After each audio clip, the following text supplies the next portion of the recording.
was wrong when I hurt you?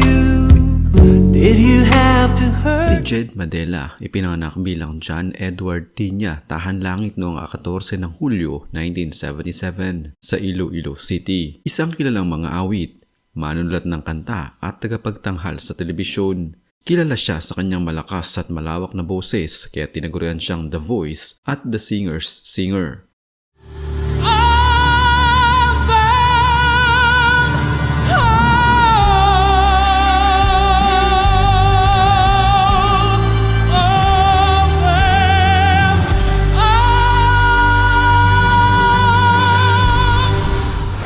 Ang kanyang paglalakbay sa industriya ng musika ay nagsimula noong siya'y bata pa at patuloy na nagbigay ng inspirasyon sa mga kabataang Pilipino. Lumaki si Jed sa isang lugar na puno ng musika. Ang kanyang ama na si J.C. Roy Madela Tahan Langit ay isang choir master sa simbahan habang ang kanyang ina na si Agnes Talion Tinya ay isang administrative assistant sa Pepsi. Sa kabila ng hindi marangyang pamumuhay, natutunan ni Jed ang kahalagahan ng sipag at dedikasyon mula sa kanyang pamilya. Bilang isang bata, hindi niya agad naisip na magiging profesional na mga awit. Ayon sa kanya, ang musika ay isang libangan lamang. Gayunpaman, sa paglipas ng panahon, natutunan niyang yakapin ang kanyang talento at gamitin ito upang makapagbigay saya sa iba. Noong 2003, lumuhok si Jed sa Voice of Asia na ginanap sa Kazakhstan kung saan siya ang naging kauna-unahang Pilipinong kalahok. Sa kabila ng pagiging baguhan, nakuha niya ang People's Choice Award at ang Silver Trophy na nagpatunay ng kanyang natatanging talento. Dahil dito, napansin siya ng mga talent managers at producers lalo na sa industriya ng OPM. Ang kanyang tagumpay sa Voice of Asia ay nagbigay daan sa kanyang paglahok sa World Championships of Performing Arts o WICOPA sa Hollywood, California noong 2005.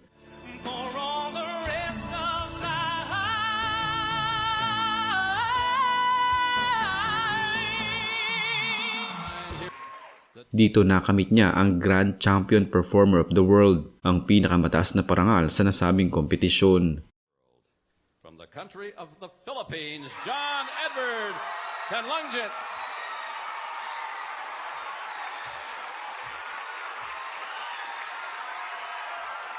Bukod dito, nanalo siya ng 6 na gintong medalya sa iba't ibang kategorya tulad ng pop, gospel at Broadway.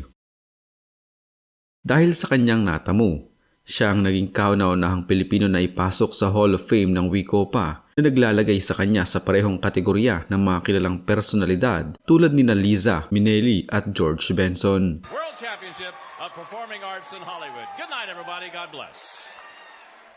Hindi lamang sa musika kilala si Jed.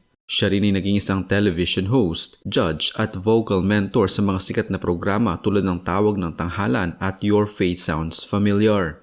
Sa kanyang mga pagganap sa ASAP Natin 2, patuloy niyang pinapalaganap ang original Filipino music at nagbibigay inspirasyon sa mga kabataang mga awit.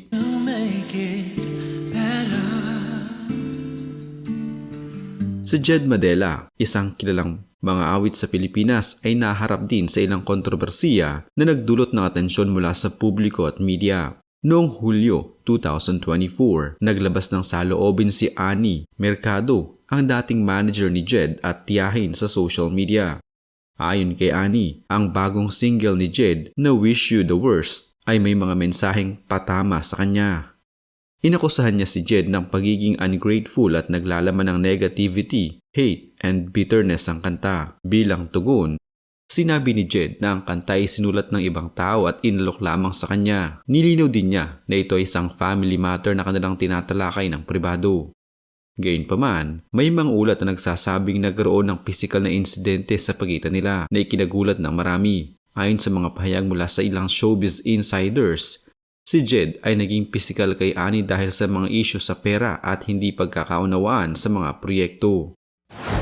Si Jed ay ilang beses nang nag-perform para kay dating Pangulong Rodrigo Duterte, kabilang na ang isang early birthday celebration noong Marso 2024. Dahil dito, ilang netizens, partikular na ang mga taga-suporta ng oposisyon, ay nag-organisa ng mga online na boycott laban sa kanyang mga konsyerto.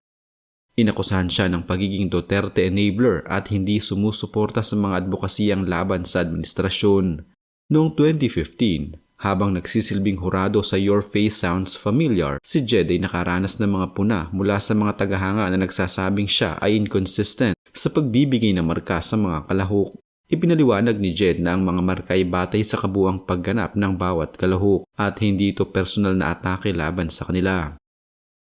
Sa kabila ng mga kontrobersiyang ito, si Jed Madela ay patuloy na kilala sa kanyang natatanging talento sa pag-awit at dedikasyon sa musika. Ang mga isyong nabanggit ay bahagi lamang ng kanyang personal at profesional na buhay na gaya ng ibang artista na may mga pagsubok at hamon. Sa kabila ng kanyang tagumpay, nanatiling mapagpakumbaba si Jed. Kamakailan lamang, isang paaralan sa Cotabato ang nagbigay-pugay sa kanya sa pamamagitan ng pagpapangalan ng isang klase bilang Grade 1 Jed Madela, isang parangal na labis niyang ikinagalak. Si Jed Madela ay isang halimbawa ng tagumpay na bunga ng sipag, dedikasyon at pagmamahal sa sining. Mula sa isang batang musikerong hindi tiyak ang landas, siya ay naging simbolo ng pag-asa at inspirasyon sa mga Pilipinong nangangarap. Ang kanyang kwento ay nagpapatuloy na sa kabila ng mga pagsubok, ang tunay na talento at determinasyon ay tiyak na magbubukas ng mga pintuan patungo sa tagumpay. Sa kasalukuyan, si Jed Madela ay abala sa iba't ibang proyekto sa industriya ng musika at telebisyon. Welcome to My World concert noong Hulyo 5, 2024. Nagsagawa siya ng isang pre-birthday concert sa Music Museum bilang bahagi ng kanyang 20th anniversary tour. Kasama sa concert na ito ang kanyang mga paboritong awitin at mga special na guest artists. Pagkatapos ng concert na ito, nagplano siyang magtanghal sa iba't ibang lungsod sa Estados Unidos. 40 The Solo Symphony Concert noong Setyembre 28, 2024. Naging special na panauhin siya sa 40th birthday concert ni Neil Pedrosa sa Music Museum. Ang concert na ito ay tampok ang mga duet nila ni Neil, kabilang ang mga paboritong awitin mula sa kanilang mga international singing competitions. City of Dreams Manila OPM Concert Series noong Enero 16, 2025. Siya ang unang artistang nagtanghal sa bagong OPM Concert Series ng City of Dreams Manila sa Centerplay. Ang kanyang performance ay tampok ang mga kilalang OPM hits at mga bagong awitin. Patuloy siyang naging bahagi ng Sunday noontime show ng ABS-CBN kung saan siya ay regular na nagtatanghal ng mga live performances. Tawag ng tanghalan bilang isa sa mga hurado. Siya ay madalas na nagbibigay ng mga komento at gabay sa mga kalahok ng segment na ito sa It's Showtime. Si Jed ay kasalukuyang nag-eeksperimento sa mga bagong tunog at estilo ng musika. Ayon sa kanya, nais niyang magtulungan at makipag-collaborate sa mga kabataang artist mula sa Gen Z upang mapalawak ang kanyang musikal na abot. Plano niyang mag-record ng mga bagong awitin at mag-explore ng mga bagong genre nang hindi isinasakripisyo ang kanyang natatanging estilo bilang isang mga awit. Bukod sa musika, si Jed ay may interes sa sining, visual, partikular sa pagpipinta at disenyo ng art toys. Ayon sa kanya, ang mga ito ay mga outlet ng kanyang pagkamalikhain na tumutulong sa kanyang relaxation at grounding. Sa kabila ng kanyang abalang schedule, si Jed ay nananatiling bukas sa posibilidad ng bagong pag-ibig. Ayon sa kanya, masaya siya sa kanyang kasalukuyang estado at umaasa na darating ang tamang tao sa tamang panahon.